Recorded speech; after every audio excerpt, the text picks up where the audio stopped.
Streaming live via the internet, welcome to ISP Radio, your weekly source for ISP-related news, events, and interviews with industry experts. If you deliver internet via fiber optic, fixed wireless, coax, or any other way, you're in the right place. And now a brief word from our sponsors.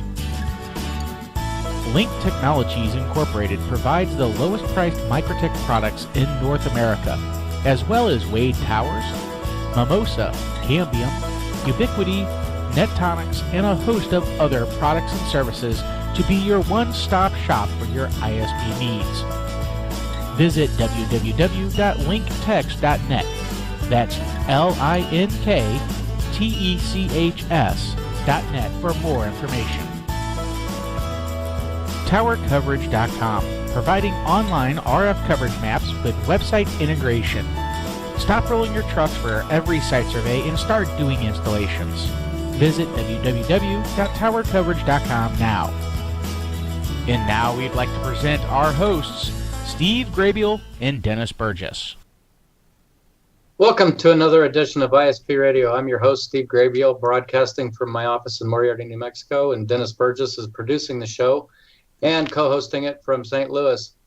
Well, it's been nothing but beautiful weather out here, uncommonly warm. Late afternoons are in the 70s, if you can believe it, and no wind. So we've been taking advantage of the beautiful days and been putting fiber optics in the ground. I have a trencher, an ancient Davis Task Force 700 that threw a track, so we've been trying to repair that. And being so ancient as it is, there's no repair parts for it, so we kind of have to cobble stuff together with redneck engineering.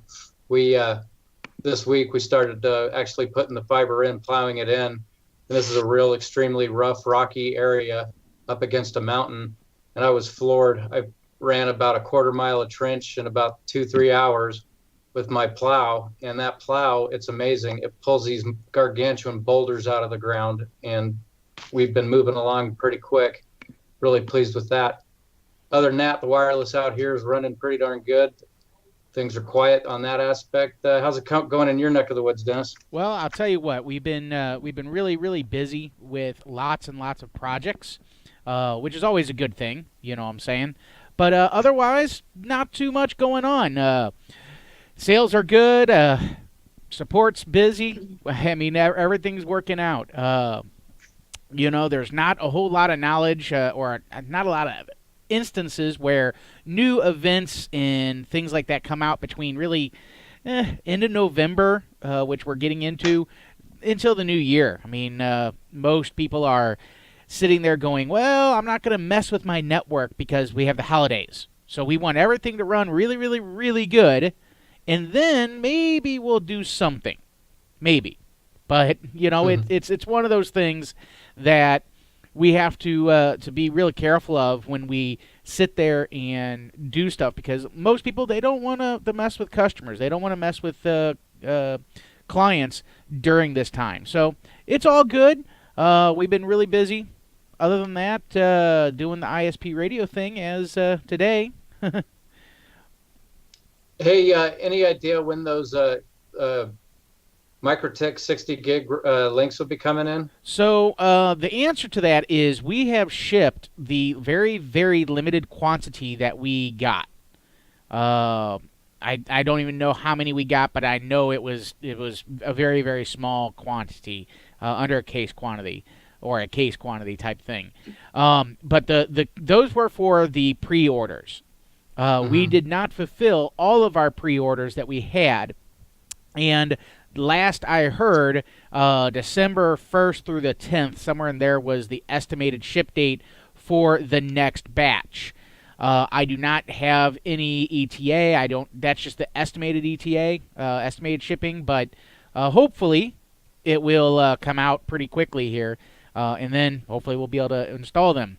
I have seen some customers out there using them. Put your hands on them? We had one in the shop that we demoed before we shipped it out, and it definitely works. We did not. We have a tower, literally about yeek, about 800 to 900 feet away, and we basically shot a link between there. We did not get the full gig because it's too far, but it did work. It works out of the box. You plug it in, turn it on, it just works pretty well. So, again, that was just a testing. We just kind of literally went to the tower, aimed it, and it worked. Later on, though, we will probably be putting up one of those permanently for testing, etc. What kind of speed or air rates did it show? I mean, there's a number of different air rates, and it will demodulate to a lower air rate. Pretty much anything is better than our 5 gig link that we got now. But hey, Mm-hmm. you know, fibers in the ground. So Nothing major anyway. year 2 of the WISPPAC. Good successes as far as WISP detail you want me to go into from the presentation we gave at WISPPAPalooza, but I do want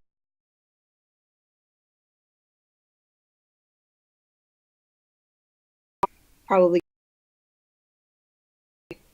Get in front of these people. I was kind of amazed at how little you spend. I mean, you were spending a small amount of money to get in front of someone very powerful. It's Yep. just, can you explain about how that works and how you're ever able to leverage a smaller amount of money to get in front of the more influential? Yes. Well, that's the beautiful thing, honestly, about the way election contributions are set up in this country is that you don't need to have a huge amount of money to get into the room. Anyone who is contributing to a political candidate is limited to the same amount of money. So nobody can contribute more than, I think it's $5,400 to a federal candidate in any given election cycle. So the same check that WISPPAC is writing is the same check that AT&T can write, is the same check as anyone else can write. So we don't actually have to have tens of thousands of dollars to get into a room. So by picking the events very carefully where we go and saying, here's an event that this particular senator will be at, somebody who's important to our cause, and let's say that the cost to attend the event is $1,000 contribution to the campaign, then you can get into that room for $1,000. And we've been very successful in selecting very carefully which candidates we contribute to in order to achieve it. Now, the private dinner with Marcia, I think there were not even 15 people in the room, and including her and her chief of staff, that type of thing, obviously, that requires leveraging, and you need to have a little bit more money to do that. But a lot of these events, there may only be 30, 40 people there. And for a $500 check, we can get in front of somebody who's very influential and have maybe even 5 to 10 minutes of FaceTime with that person. Because once you write a check, they know who you are. And that's really what it is about. Because once you contribute to them, they don't necessarily know, oh, well, she contributed 1,000, but that other person contributed 200. What they know is that you're a contributor and that you support them. And that makes them interested in hearing what you have to say and more interested in supporting you. I mean, it's just, the way it kind of works. And so, yeah, we've been able to leverage some pretty small checks for some pretty big returns. Right. Now you mentioned who's the we going to these things? Is it Ari? Is it you? Is it your board? And tell us a little bit about what the WISPPAC board looks like and who's involved. Okay, so yes, a lot of times it is Ari. Ari, as I think your listeners probably all know, is the lobbyist for WISPA, and I think that it probably bears saying that WISPPAC is actually a non-affiliated PAC. So the PAC itself supports the entire WISP industry, not just WISPA, but the WISPPAC's priorities do align very closely to WISPA's. So Ari knows a lot of these people, particularly on the Republican side of the aisle, and they are, of course, the majority. And so when opportunities cross Ari's desk, he will reach out to the PAC and say, here's an opportunity to raise the profile of the fixed wireless industry. I recommend that we go to this event. And we do have a budget. And we identified who we wanted to contribute to on both sides of the aisle at the beginning of the year. And we've been really good at sticking to that. And so a lot of times it'll be Ari. He's in DC. He knows the issues. He understands our position. And he is a good spokesman for us. Occasionally it will be me and sometimes the rest of the board, depending on where. I think that we've had an event in Colorado where Jeff Kohler, who's one of our board members, lives. And depending on who it makes sense to send, Obviously, the entire board was at the event with Marsha Blackburn, which at that time was only 3 people. We now have a 5-member board. I am the chair, and then you have Jimmy Carr of All Points Broadband and Jeff Kohler of Rise. And we have Martha Wazinga of DC Access and Dave Giles, who his company is in Dakotas, and he is actually a really great supporter of the PAC. He supported the PAC from the very beginning, and we're very excited to have him on the board. So I got a question for you. Dennis. My question relates back to the donations. The donations are individual, so a corporation cannot fund a PAC. Correct. Now, how does that work with a company like AT&T? Is it just that they pay the owners or the board members so much, and then they donate, or? Not legally, no. Yes. I understand. Yes, let me increase your salary so you can contribute to the PAC. No, that's not legal. I think the way it works for companies like AT&T is that they have voluntary contributions from their employees, people who believe in what their PAC is trying to accomplish and will contribute. There are also things called super PACs, and super PACs are in completely different categories. And a lot of our competitors, at least the really big ones, they'll be members of super PACs. And a lot of that is also the AT&T. I believe that they do have their own PAC, but there are also PACs that are not specific companies. They would be like CTIA, which is the Cellular Telecommunications Industry of America. They have a PAC, and the cable people have a PAC, and those are made up of multiple cable industry professionals. And so these might be affiliated PACs affiliated with those trade associations to which individuals can contribute, or they might be unaffiliated PACs to which individuals can contribute, or they might be super PACs. And it is my understanding that corporations can actually contribute to super PACs. Gotcha. But yes, but to be clear, it is corporations cannot contribute, but pass-through entities like partnerships can contribute. LLCs can contribute. Any entity where the taxes are passed through directly to the owners, that company can contribute in its own right. So, for example, Lerman Center, which is a partnership, has made significant contributions to the PAC from the company. Some of the other people that were listed at the event who have made significant contributions to the PAC, such as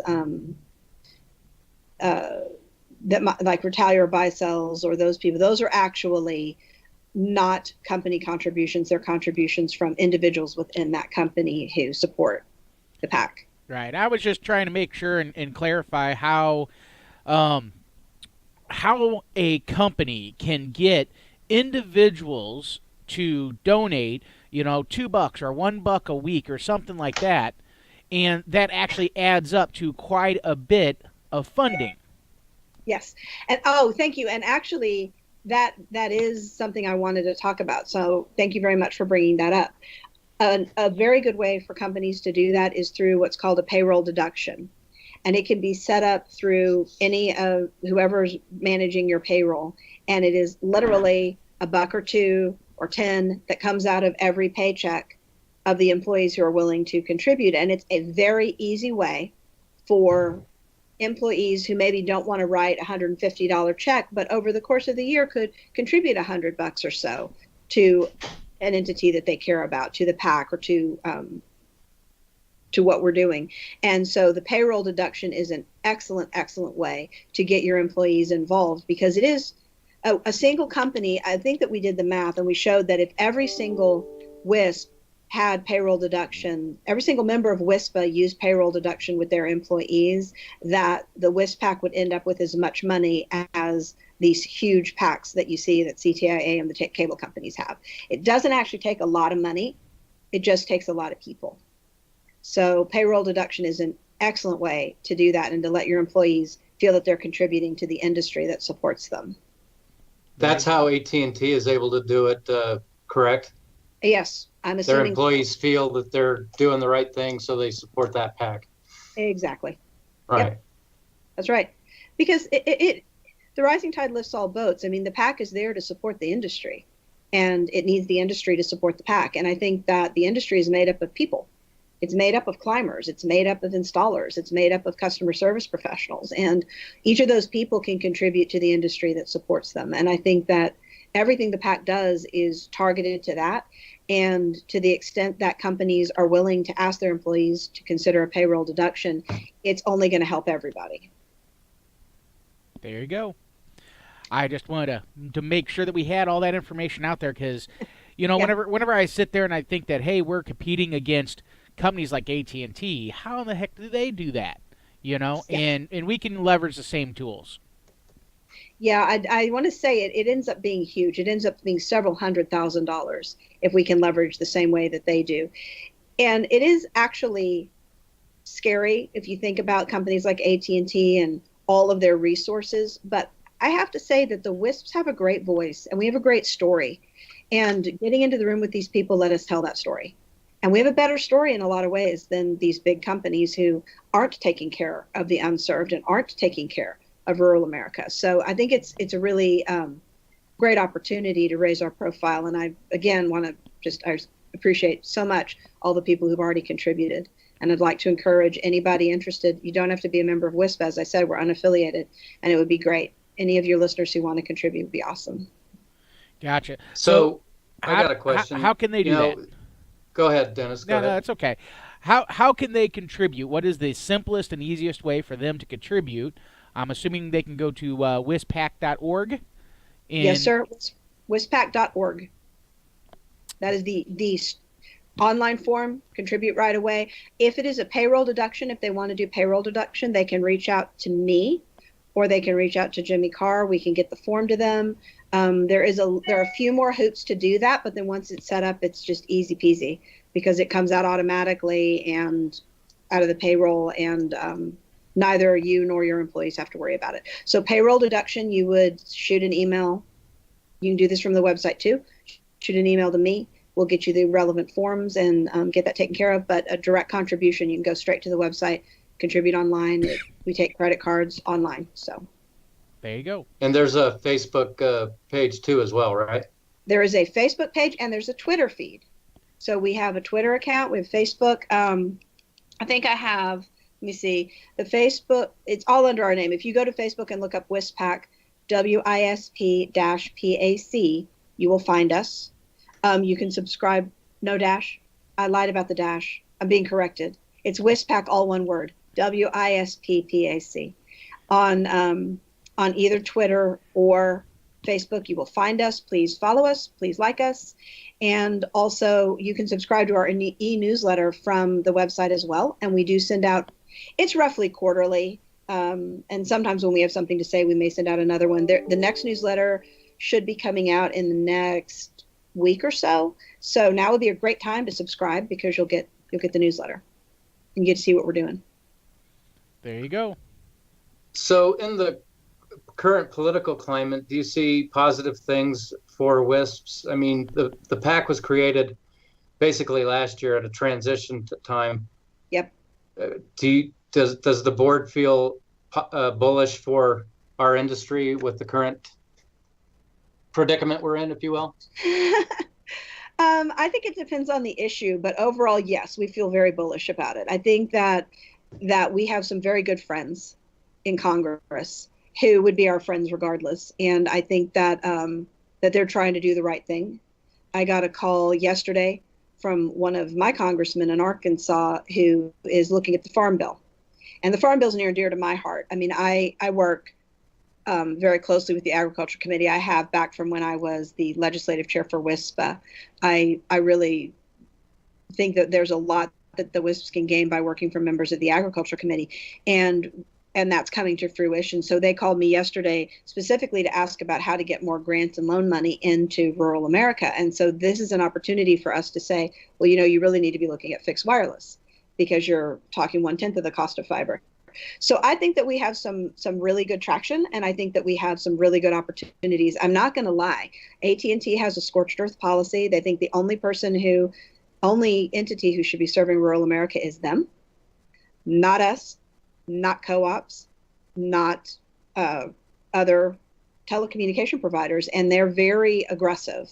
But that also can backfire. And I've had some legislators say that they understand that they can't that AT&T can't swallow the universe, and that they need to be looking to us, and that we are small business. They understand we're small businesses, that we fit in a different category. Like I said, we have a very good story. And so I think on issues of infrastructure, issues of technology neutrality, to be totally honest, I don't think it hurts us at all that AT&T has started deploying fixed wireless, because I think it's marvelous. I think it's also hilarious. These articles come out about this newfangled technology, and I literally burst out laughing. It's like, you've got to be kidding me. But all humor aside, it only helps us, because the big debate has been, what is fixed wireless? Is it the same as fiber? Can we even trust this technology? Isn't it flaky? And now you've got AT&T taking CAF money and deploying fixed wireless at fiber costs.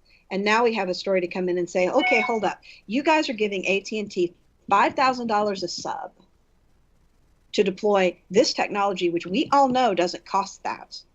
So now it's time to reevaluate how you're doing these funding decisions. So it's giving us a really great traction that they've started doing it. And, CenturyLink's position being that they don't do fixed wireless yet. It is coming. You heard it here. They're going to have to bite that bullet at some point. But CenturyLink is out there. They don't do fixed wireless right now. They're still trying to smear the industry. And now they've got AT&T on the other side saying, well, no, don't smear that industry, because we're deploying that stuff. So it's kind of cool. I mean, in a way, it's kind of funny. Strange bedfellows. One other thing I'll say, too, about small cells. Everyone talks about small cells, and of course they mean mobile. That's what they mean. But I have seen some legislation, and I've seen recommendations, and I've seen some local ordinances on small cells. And as long as we, as an industry, can prevent the definition of those antennas from being linked to mobile wireless, small cells is good for us. Because what we deploy, they're talking about equipment that is the size of a refrigerator as being a small cell. Nice. Which is crazy. It's not small. So. Right. So, I mean, so like I said, I think we've got a great story. And the issue is, honestly, everyone who's doing this is a volunteer, with the exception of Ari. And the more that people can talk to their congressman and reach out to me, and I will send you some great talking points on mobile versus fixed, and why they are not the same, and why mobile is not a substitute for fixed. And you can take that to your local council and say, they can do the small cell all day long, but what rural America needs is fixed broadband. And I think that there's some great stories to tell, and our members are the people, are the PAC's contributors, and the members of WISPA are the people who can tell that story the best, better than the professionals, in my opinion. Right, the people being paid. Yeah, well, everybody knows they're being paid. Right. But when I go and I'm talking about my company and my employees and the number of jobs I create in Scott, Arkansas, that says something to these people. And I honestly think, you're talking about the political climate, they're fighting like crazy, and it's stupid up there. But honestly, I think most people on the Hill want to do the right thing. I think most people, we may disagree on what the right thing is, but I don't think there's anybody up there, I shouldn't say anybody. I think the vast majority of people up there are not there because they are on a power trip. I think they're up there because they want to do what they feel is in the best interests of the people of America. And so it's our job to convince them that what is in the best interest of the people of America is a policy regime that supports fixed wireless broadband deployment. Right, and getting the word out, like you said, this stuff is all hocus pocus magic that is flaky at best. And in reality, well, AT&T is going to start deploying it, so it must be really, really flaky. Right. Yeah, exactly. Right. I'm working with a company up in Northwest Arkansas, and they've got this local ordinance, and it's about small cells, and they want decorative poles, and AT&T's like, that's vague. We don't know what that means. And so then AT&T starts talking about this other company and how they're squatters. And so the attorney emails me and says, yeah, AT&T says so-and-so is a squatter. And I emailed back and I said, I'm sorry, what? It was so hard for me not to jump. Like, wait, the biggest squatter next to Sprint in the entire country is saying that those guys are squatters? It's like, so that's really I managed to stop just short of saying pot calling the kettle black, but I really wanted to. It was very funny. So, Right. so it just depends on, what argument they want to make on any given day. But I think we have to remember that even though the incumbent providers are not our friends, what they are is extremely practical. And when their interests align with ours, we need to leverage it. And when they don't, we need to tell people very loudly and very clearly why they're wrong and why they're lining their pockets. Because, to some extent, the system is broken. The way funding is done is broken. The way CAF funding is done is broken. I mean, it doesn't work. And the Telecommunications Act, the Communications Act of 1934 needs work. It just does. And it's very complicated. It's very involved. It's got multi facets. I mean, I'm talking about the Farm Bill. That thing is 600 pages long. And there are 10 pages relevant to anything we care about. But everybody's duking the whole thing out up there. And so it's really hard to get people spun up and educated enough about it when you can only be up there every so often, which is why I'm really glad that WISPA did engage Ari, because he's able to go up there and actually be on the Hill every day talking our stuff. Mm-hmm. But, tax reform has swallowed the universe. That's what they're doing right now. Now, this might be a dumb question, and being that it's a political action committee, you guys don't necessarily work with any of the agencies that we deal with, like the FCC and the like, because you're just dealing with the policymakers, not the regulators, correct? Yes, that is correct. The PAC only deals with elected officials. I would like to say that I personally wear multiple hats. And in another conversation, we're not talking about the PAC. I can tell you what I personally have done with administrative agencies and what WISPA has done with administrative agencies, because I think that WISPA has done quite a bit there, and I personally have done quite a bit there. And as I think I emailed you, I'm the chair of the Broadband Deployment Advisory Committee for the FCC. But the PAC itself is very much focused on elected officials. That's all we can do legally. That's all the PAC can do. Educating the legislature. Making contributions to legislators who support the fixed wireless industry so that they will listen to us. Yes. Okay. I know it's a fine line, but it's very specific. It's like kind of. Well, you are an attorney, so you do have to point out those idiosyncrasies, I'm sure. Yeah, you have to throw me under the bus too and tell everybody I'm an attorney. Thanks. That's all right. I mean, we've got 2 attorneys on this board. That's great, as far as I know. Yeah, that's 2. No, 2. That's 2. No, I'm a reformed attorney, which means I don't practice. Well, you're an ISP, so you're all right by me. Thank you. Would it be interesting to your listeners to hear about our contribution priorities and sort of how we chose where the money goes, or is that not something? Yeah. Well, no, I'd like to get into that, but I'd also like to get into going forward, what you see and where you think the PAC will be spending some of that money to better our cause. Yes, absolutely. Go into it. Okay, sure. Well, I think that I can start with, we've already made some contributions this year, obviously. Marsha Blackburn, Jim Jordan, Thune, who happens to be very important in the Senate. These are all senators. Thune is the head of the Senate Commerce Committee, and he's very important, always has been. Deb Fisher, again, very important Republican in the Senate. Tim Kaine, who you all might remember ran for vice president with Hillary Clinton. He's one of the Democrats we've contributed to, and he's very involved in the infrastructure bill, which is going to be pretty critical, I think, to our industry. The infrastructure bill is something that I recommend people watch pretty closely. I think that there are some opportunities there, things that we want, that we can sort of sneak in under the radar of some of these bigger providers, or grab onto their coattails and get pulled along with them as that infrastructure bill gets done. Friends of Jim Clyburn, he's a congressman. Gardner for Senate, that's Cory Gardner from Colorado. That's Jeff Kohler's congressman. Roscom and Bill Wicker, who's a senator. So we've pretty much divided how we're going to contribute between the Senate and the House relatively evenly. I think we're contributing a little bit more to the House than to the Senate, though you can't really tell that from what's been done so far.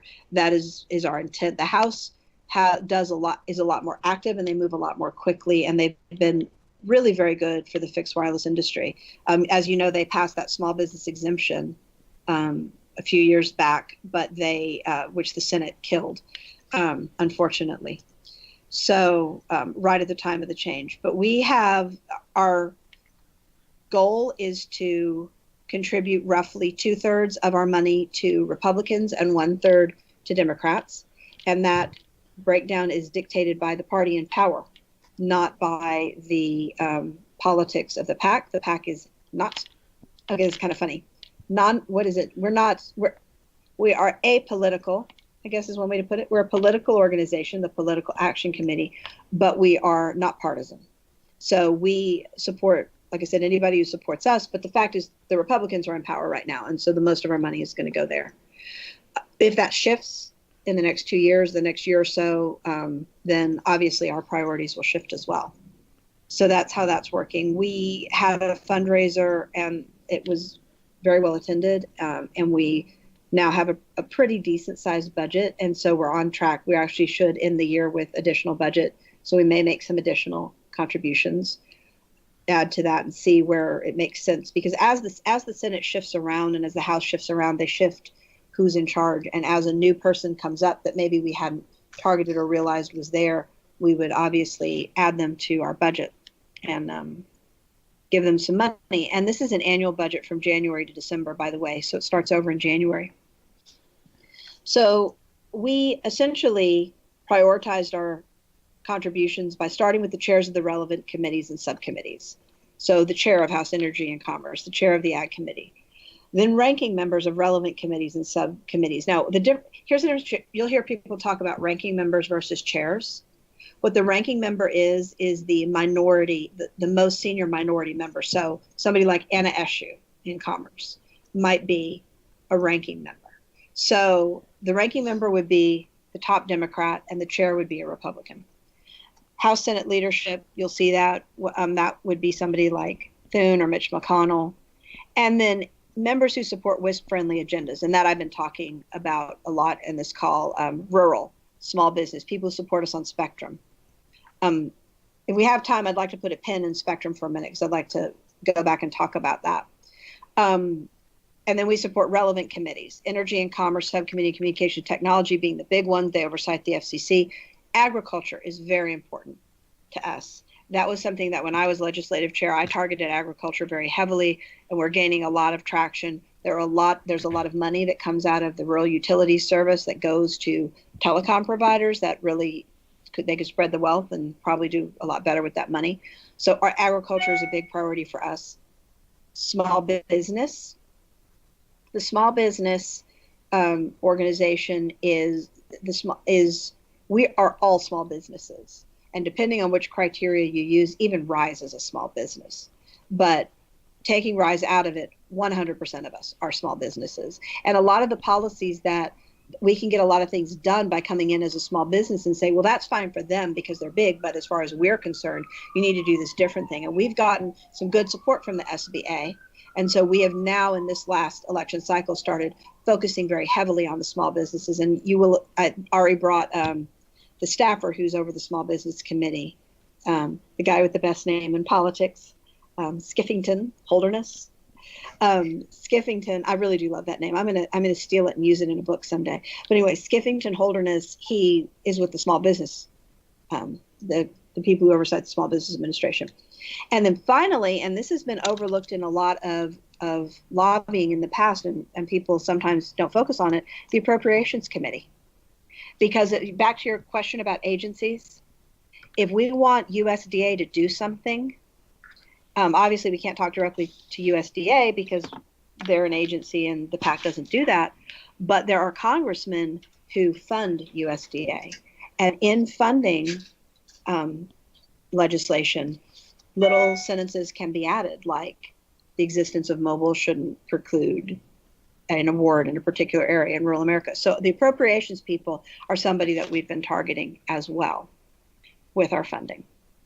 So, and I feel good. I feel good about the traction. I don't feel good about getting anything accomplished on the Hill. I should say I don't feel overly optimistic, not because we don't have friends. and not because we don't have traction, but because right now Congress is having some internal issues that is making it hard for them to really get anything accomplished. Tax reform shouldn't be that hard. Yeah, And good luck on that. and and the farm bill is always hard. And so we'll see. And that's really what's teed up, right? You had healthcare, nothing happened. Now you have the tax reform, which is really, in my opinion, what they should have done first, because they probably could have gotten it done if they hadn't spent a lot of capital doing healthcare. But they did healthcare, nothing happened. Now they're doing tax reform, and it swallowed the whole hill is in tax reform. And now healthcare is being pulled into tax reform, which is going to make that more complicated. On the heels of that, you have the farm bill, which has to be reauthorized by 2018. And then after that, somewhere in there, you've got this infrastructure. And those are the things that are health reform and taxation getting in the way of what we really need to see happen, which is movement on the farm bill and movement on infrastructure. So I don't know. We're just going to keep talking to them, because eventually they'll get there. And maybe this is an opportunity for us to talk in and around tax reform and get them listening to what we're doing, listening to our positions, so that when they finally turn and wake up and say, oh, we've got to do the farm bill, it's already there in their minds. So that's I think, what we have to be doing now. There we go. So you mentioned to throw out the word spectrum, and I want to throw a sample to you. So give us an example of what a typical conversation would sound like when you're talking about something with spectrum to one of the legislators. Generally, what we will tell them is that we understand that licensed spectrum is important, and that there has to be a balance between licensed spectrum and unlicensed spectrum. We talk about the economics of unlicensed spectrum and the fact that unlicensed spectrum has created numerous jobs, has created entire companies like Ubiquity, who rose up and became a $1 billion company on the back of unlicensed spectrum. And that when we look at spectrum policy and spectrum allocation, it's very important that we not look at how much one-time shot in the arm money can we get into the Treasury, and that we take into account all of the needs, because the cellular companies will be in there and they will always ask for all the available spectrum. So when we talk to them, we say, we agree they need it. We absolutely agree the mobile companies need that spectrum. They need it in Manhattan. They need it in Dallas. They don't need it in Humnoke, Arkansas. They probably don't even need it in Little Rock, frankly. They don't need it in the vast majority of New Mexico and a lot of places in Missouri. So when you start talking about spectrum and spectrum auctions, it's important that you keep those geographic areas as small as possible, that you carve out the metropolitan areas, that you allow some amount of spectrum in rural areas to remain unlicensed. So that's generally how we make the conversation. We say it's important to understand that rural America will never get served if you allow large companies to buy up entire states, or for that matter, entire census tracts, or you take all of the rural areas that surround the city of Little Rock and make that one giant chunk. The problem that we have, honestly, in spectrum is, you asked if we were bullish on the WISP chances. I am less bullish on spectrum than I am on other issues. And the only reason is because I have had conversations with Republicans, staffers who were very blunt, and they said, spectrum for us is a -0.1. If it brings money into the Treasury, it's a 1. And we will write legislation. We will do what we need to do that, because it's bringing money into the Treasury. So those are the options. A 0, it's not going to bring money into the Treasury. It's not going to cost anything. Maybe they'll write a letter. They won't sponsor legislation. A -1, forget it. If it's going to cost money to the federal government, it's right off the table. Don't even try. So what we've done is we pivoted and said, all right, if the Congress has told the FCC that they must auction this stuff, then we want to make sure those auction rules are as favorable to us as possible. And I would give us, I guess batting 50% is a pretty good batting average. I'm a football person, not a baseball person, so I don't know what the stat would be. But I'd have to say that we're not. We've had wins and losses over there. I think that We've had some luck in getting those areas smaller. We've had some luck in getting the FCC to understand that or getting the Congress to understand that rural and urban areas have to be treated differently. I think that people now understand that. I think that most of Congress understands that you cannot associate rural and fixed and say, okay, we're done, we're good. I mean, rural and mobile, rural and urban, and say, okay, we're good, and what's good for urban America is good for rural America. I think that people are getting on the page of two sets of rules. Now we're going to fight about the definition. Right. Is a town of 10,000 people rural? You know, I'm going to say that AT&T is going to go in and say no. Do we like the definition in the Farm Bill of rural? Do we like the definition? When the infrastructure bill comes in, there will be money going into rural America. The definition of rural is not something that I think the industry focuses on very much but if you just put that in a website sometime, there are 5 different definitions. And if you take the FCC's, it's the most narrow. USDA's is the next, it's pretty good. The OMB's is huge. It's the census. Everything not a city is rural. So there are things that probably you and I might not consider rural that the Census Bureau calls rural. And it's something like 80% of the country becomes rural under the Census Bureau. The OMB has the Office of Management Budget, different definition of rural. We've got to get on one page of what that means. And so whenever we have the BDAC conversation, I'll get more into that. But from the spectrum perspective, a lot of this stuff breaks down on definitions. What is broadband? Does it include a latency requirement? What is rural? And, you know, I've gotten into fights recently with both the cellular industry and the satellite industry over 100 milliseconds of latency. And the satellite industry's argument is that what they give you does 80% of what anybody needs to do with the internet. And you know, it's in the 20%? HD video streaming and voice over IP. It's not broadband. If you have high latency, it's not broadband. Well, at least that's our position. So those are the arguments that we'll go in and make. And and the interesting thing is that when we go into Congress and we make those arguments, they get it. If you make it like that, yes, it's 80%, but this is the 20% bucket. They understand it. The question then becomes, what are they going to do about it? And a lot of these spectrum decisions get punted to the FCC, and that's not anything the PAC really has much to do with. So we kind of spin up our legislators and say, hey, write a letter, support us in this, make sure that the FCC understands that we want you to make a small business exception, that the FCC understands that we want you to make these areas, we being Congress wants the FCC to make the areas small. So that's been a lot of the conversations we've been having now in the EBRS spectrum, so with Congress. So I have a question. Yeah. So right now, we are obviously they're trying to figure out what they're going to do with CBRS and all that kind of crapola.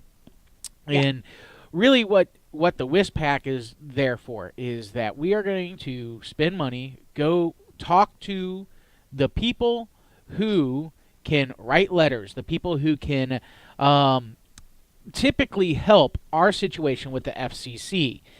Is there any hope for these legislators to actually pass or actually introduce a bill that actually helps us, that actually forces the FCC to do something? I'm a terminal optimist, and so it's really hard for me to say that there's no hope, but I would say the odds are very strongly against, unless we can get language in the Farm Bill or the Infrastructure Bill. Standalone legislation, I think, would be extremely difficult. Gotcha. So, but for me, like I say, I'm an eternal optimist. I am more than willing to take a run at it. We'd have to find sponsors, and we'd have to have them on both sides of the aisle. And I think that it's really interesting dealing in politics because they have different support points, right? Because the Republicans are very pro small business. They're very pro private industry, private investment, but they're also not our friends on spectrum, 9 times out of 10.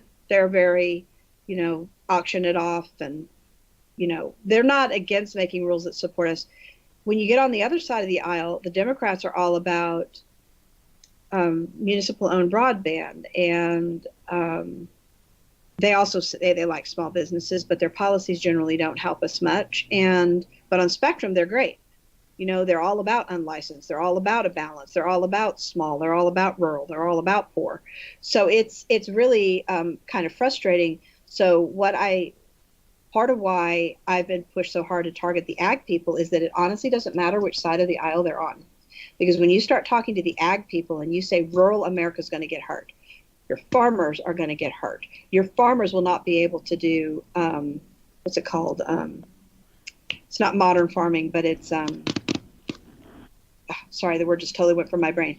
But they're not going to be able to use these massive computers and the wirelessly remotely controlled tractors and all of the stuff that they need to be able to do for modern farming if you don't get this fixed.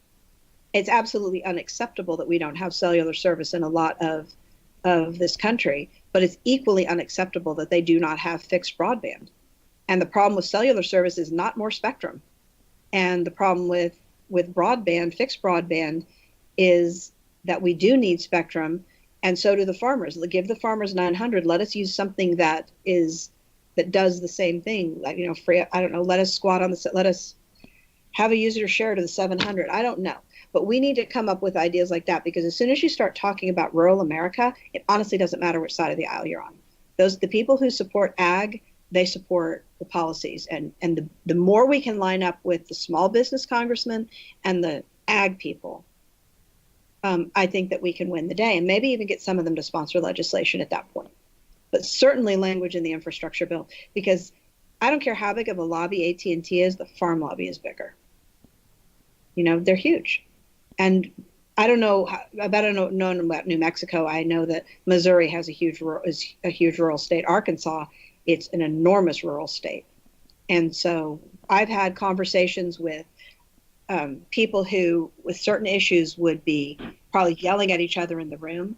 But once I had the conversation, started talking about rural America and the need for broadband and all of that, it was like, whether I was talking to a Democrat or Republican, it was the same conversation. So that's where I feel a lot of hope, where I think we might be able to gain some traction, and where we might be able to get the letters written and maybe some legislation dictating to the FCC that they have to treat rural differently and they shouldn't auction the spectrum in rural America. It's valueless.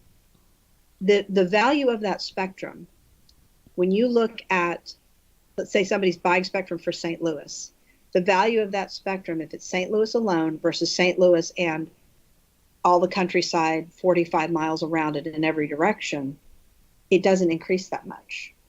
The value is St. Louis. The value in the auction are the cities. So, right, give them the cities. Let's treat rural differently. Let's come out in different ways. So, to answer your question, kind of long-winded way, Dennis, I'm a little hopeful. I'm a little hopeful as far as ag people are concerned. But back to my previous statement, if they can't pass tax reform, I don't know. Well, it's funny you mentioned that, and this is just a little bit of humor to the conversation. You say that the word rural America and no broadband gets people to join forces. Throw the word for the children, and you've got it guaranteed. That's true. It's completely true. Education, telemedicine. Let's pull out all of the gold star words, right? Education, telemedicine, rural broadband, digital divide. But yeah, it's true. But I mean, you're talking to legislatures in these intimate dinners and trying to get them to understand our issues. And you're an ISP. You deal with casual users of the internet that don't know the technicalities that we all know. Yeah. And you say these people are getting it. I mean, it takes someone special to craft this down into something that's understandable to the casual user. And it sounds like you guys are able to do that. I mean, yeah. Are they getting the technical concepts? They are getting the technical concepts. I think that well, first of all, it's important to understand that the congressman is one thing. Their staffers are something else. And I think that the staffers get the technical concepts very well. And the congressmen, it's more or less. Like, some of them really get it. Some of them don't get it at all. But are you guys focusing the PAC money on those that really, really get it? The people who really, really get it really get our issues. So yes. Okay. I mean, there are people who will support us, but they don't really get the technology. And so the problem with not getting it is that a lot of things sound good. So satellite, they sent this very nice 20-page treatise justification on why satellite is broadband and why satellite should be treated in a certain way or whatever. I mean, I'm not really sure why they got it, but this was their big argument for why the definition that we were talking about for broadband with respect to latency shouldn't be allowed. And it was very impressive. And one of the people I was working with, who's not a technical person, but he's a legislator, he said, well, yeah, but see, look, this seems to make sense. I mean, and that's when you have to really take it to the brass tacks. And that's why I said yes. And you have to look at the 10%, because it sounds really good. You know, if you can't do HD video, so you can't do HD video over that. Oh, then with the people who don't understand, you've got to talk about data caps. You've got to talk about use cases. You can't talk about, I mean, latency doesn't mean anything unless you can explain to them, if you have 300 milliseconds of latency, and I think that's the right one, 300 milliseconds of latency, you cannot stream HD video without it stopping or buffering, or can't do it.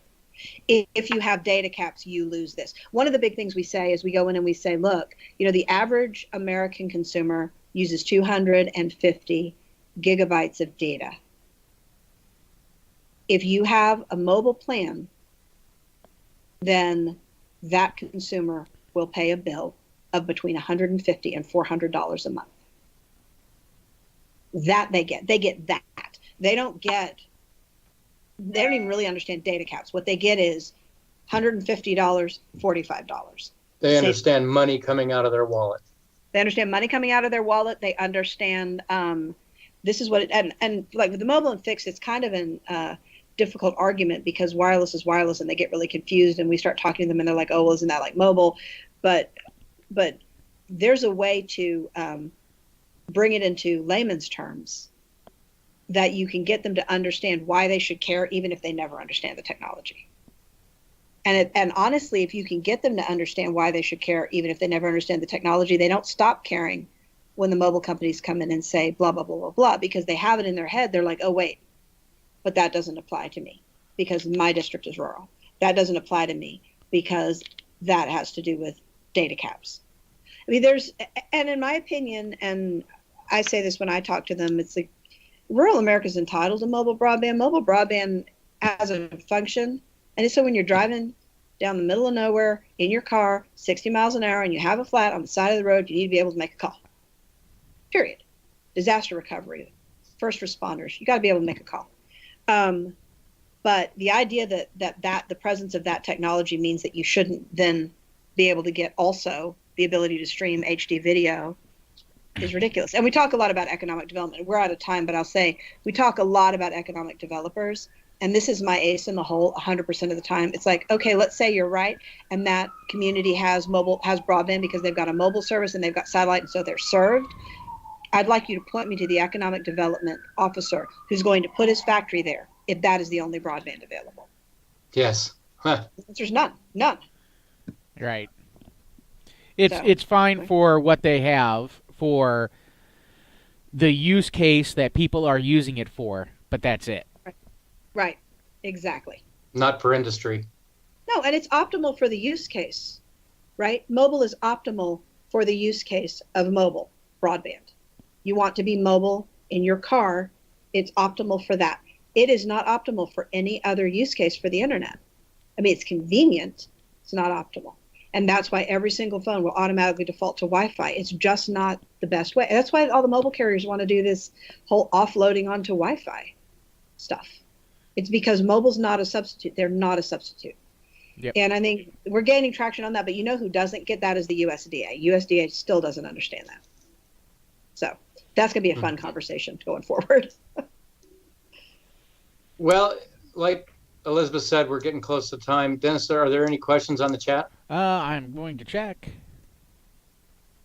Elizabeth, while he checks, can you again tell our listening audience about where people can get involved with WISPPAC and how to do the payroll deductions? That's a wonderful idea to, one time a dollar a week or whatever from your employees, if they're so inclined to help grow what you guys are doing.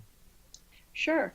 I if you want to know what the PAC is doing, please follow us on Facebook and or like us on Facebook and follow us on Twitter.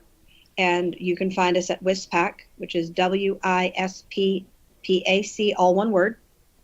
We have a website, WISPPAC.org. And if you go there, you can contribute money, but you can also see what our policy priorities are. And I think at some point we will have archived versions of our newsletters there. You can, from there, subscribe to our newsletter, which, as I said, is quarterly. The newsletter talks about what we're doing on the Hill and what money we've spent and what contributions, and also is the best way to find out about upcoming events.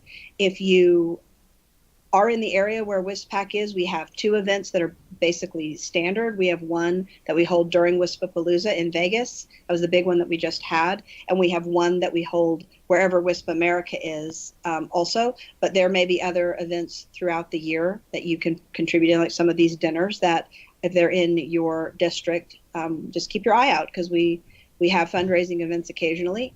And then lastly, yes, if you have a company and your employees would be interested in supporting the PAC, please reach out to me and get the payroll deduction form and get that started.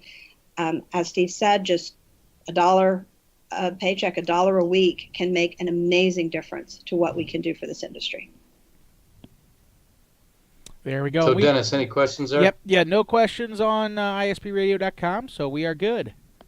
All right. Well, I want to thank Elizabeth, and she's going to be on the show again in a couple of weeks talking about, Elizabeth?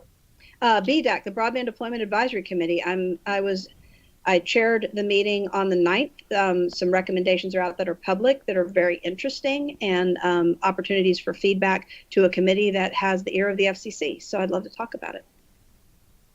There we go. And when is Okie that? dokie. Did we lose Elizabeth? I'm here. Can No, you hear no, me? no. Okay. Sorry. I was just curious. Do we have that BDAC scheduled? No. No, not yet. Okay. I don't think so. We just scheduled this up, but we'll be in contact and set that up probably December or early January. Okay, I would actually, if you can, depending on your schedule, I would recommend earlier rather than later. And the reason I say that is because the next BDAC meeting is on January 23rd, and we will be voting on some of the recommendations. And I would actually love to get feedback from your listeners on some of these things that the BDAC is working on. Perfect. We'll do it first weekend in December then. Is that fair? Yeah, sounds great. All right. Well, thanks a lot, Elizabeth. We appreciate your time on our show talking about WISPPAC. Guys, if you haven't contributed, seriously consider it. And like Elizabeth said, follow them on Facebook and subscribe to their Twitter feed, and also get their quarterly newsletter. That'll keep you informed of what's going on the Hill. All right, Dennis, well, thanks a lot. And if you could wrap us up, that'd be great. Thank you. Thank you for listening to ISP Radio. We hope you've gained new insights and additional wisdom in our industry as well as your business. Please remember to visit our show sponsors via the links on ispradio.com. If you're interested in becoming a show sponsor, contact us at sales@ispradio.com. Now go out there and push those packets as fast as you can. Good luck and Godspeed.